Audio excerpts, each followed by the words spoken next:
And that one unit is the Corruptor, and we can see the Spire going down right now. This Spire is actually probably a little bit late, and the reason why this is so important is because he's not making mutas out of this. He's going for Corruptors. So let's say the Spire would normally come up around the 16-minute mark if you do some damage with the first Zealots. We'll just assume that for now. So the Spire comes up 16-minute mark in the game, and he's going to be making Corruptors out of that. I believe a Corruptor takes 30 seconds or so, 40 seconds to make. So that gives you nearly to the 17-minute mark where you're going to start seeing Corruptors. So if this Warp Prism drop came, if this hit at around anything later than the 16-minute mark, I would say, you're almost always going to lose your Warp Prisms, okay? That's why it's very important to do this sooner than later. On the other hand, though, you don't want to send out like 1,000 minerals and 500 gas worth of units, and then find out that he's going to counterattack into your third, because that's just not the trade that you want to make if you do lose your third base in that sort of scenario. But in this particular case, I did get a confirmation that his army was way over here because his warp gate spotted it.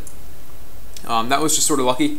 But basically, when you're playing a Zerg player, if his first aggression doesn't go over too well, they're basically not going to be able to make enough units to come back in like a second wave to attack your third base again. And they know that. That's why my opponent is not even going to attempt to even contain me, because he just knows that I'm able to produce units too rapidly, and units that will also counter his unit composition. So because I feel comfortable, I'm going to go ahead and do this Warp Prism drop. And the Corruptor is also a very important unit, which I'll get back to, but for now, let's just go ahead and watch this get underway. I do want to mention that I do have +2 attack, and although that does benefit every ground unit, the Immortal gets a +5 damage benefit from that, and actually +3 just finished. And that's also why it's pretty helpful to Chrono Boost that upgrade out. As I mentioned this in the last video, but if you didn't watch it, I'll say it again. Actually, the Stalker's going to still be alive. But yeah, I do Chrono Boost the Forge just constantly. So, once again, I killed another hatchery. I slowed down his production just a little bit. He does have plenty of larvae, it would seem like. 33 larvae, so that is a lot. He's been keeping up with his injects very well. But I sniped the hatchery. He loses his lair tech, which means he needs to remake that lair, which we see right now, which takes 80 seconds. We found that out from the last game. And the other thing it does is it delays the Greater Spire by quite a bit as well. And it delays this mining by a decent amount. Even though a lot of players will keep their macro hatchery right here, it still delays the mining by a decent amount. And it delays their tech just in general. It delays their 3-3 upgrades, it delays their Broodlord tech. So it's just a very good thing to do. And it's not uncommon for them to spend even more resources in defending their base, which we see right here. But so yeah, okay, we get to see that Warp Prism drop work pretty effectively. I've taken down 2 hatcheries so far, and that's sort of like a picture-perfect execution to this build as of yet, basically based on the stage of the game that we're at. And, okay, so the follow-up to doing that, we do see the Robo Bay is down. You basically, after you've got your third base under control, after you've sort of got it started and everything, I would advise you to get the Robo Bay sooner than later. When you can afford it, definitely throw it down.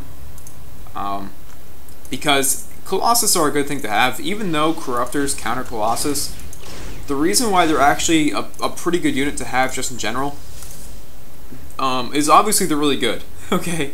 But also because you have your mothership out, and you have this huge ground-based army.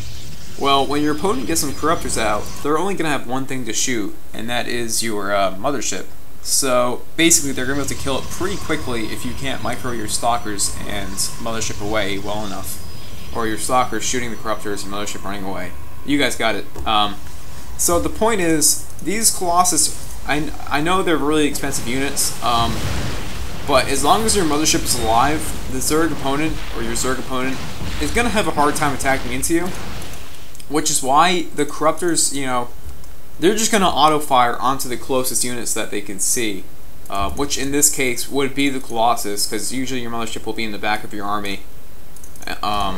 So the Colossus basically, they act as like a buffer zone between the Corruptor and the Mothership. So that's sort of why it's a good unit to have.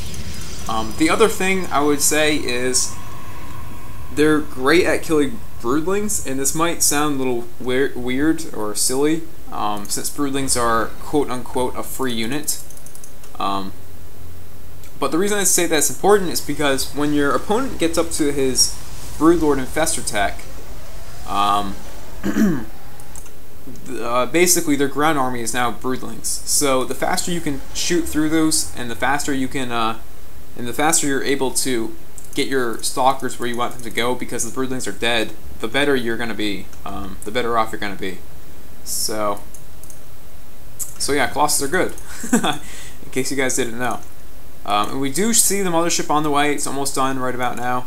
By the time your Mothership gets out, you're going to want Templar Archives basically finishing as well. And I would advise getting Templar Archives instead of the Dark Shrine to make Archons. Just because in total cost, an Archon from morphing 2 High Templar costs 300 gas and 100 minerals. If you were to morph 2 Dark Templar, it costs 250. So you save 50 gas, but there are things you can do with your minerals, as we'll see as this game progresses. And actually, I'll just give out the answer right now. Basically, when you're at these sort of stalemates, what you can do is warp in a round of zealots, and then have them just send them across the map and attack bases where his army isn't there to defend it. Because in later stages of the game, Infestor Broodlord is a very immobile army.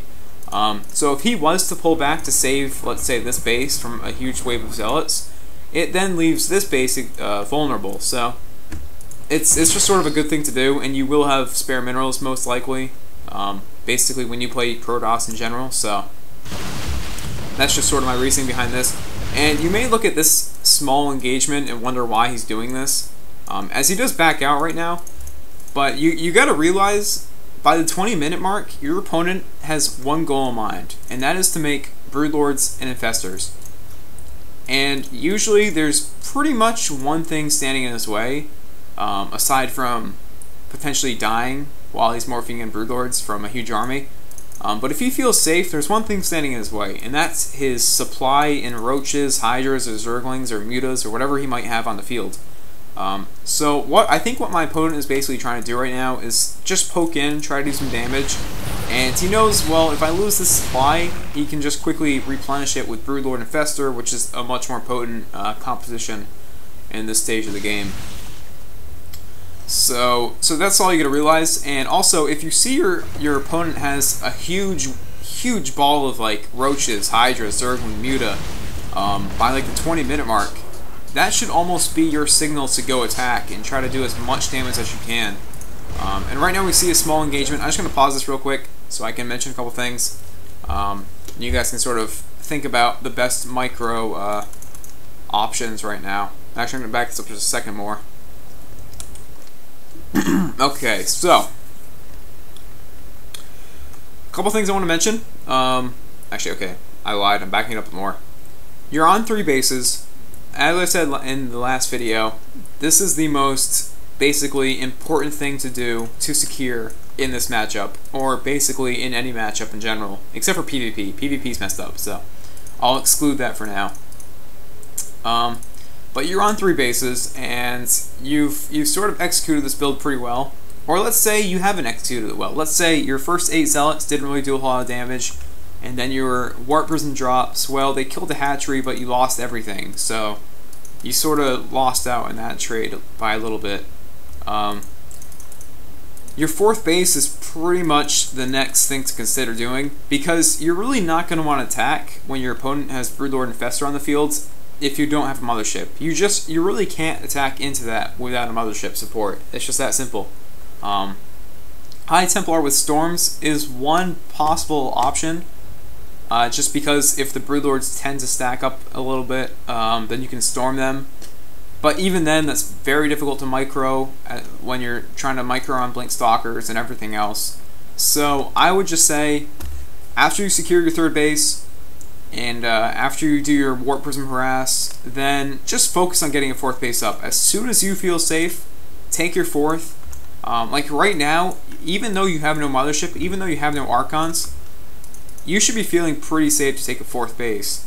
And it's not so much based on the fact that, oh, okay, I've been doing pretty well this game, I killed 2 of his bases, I set back his tech and all that good stuff. Like, he's still working on Hive at the 18-minute mark. That's pretty late.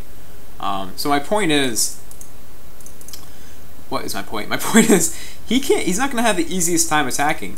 And even if you weren't doing that sort of damage, he still wouldn't have the easiest time attacking off of creep. So taking your 4th base isn't really so much, okay, it's 18 minutes in the game, I need a 4th. It's more so of a judgment of how the game's been going, and sort of to decide upon just when you want to take your 4th base from, you know, just understanding how the game's been going, whether it's in your favor or in his favor. So if you've been doing well so far at this point in the build, taking your 4th base could be pretty early on. You can feel free to do this pretty early. I would say maybe once you get a couple Colossus on the field, that's when you should really feel safe enough to do this.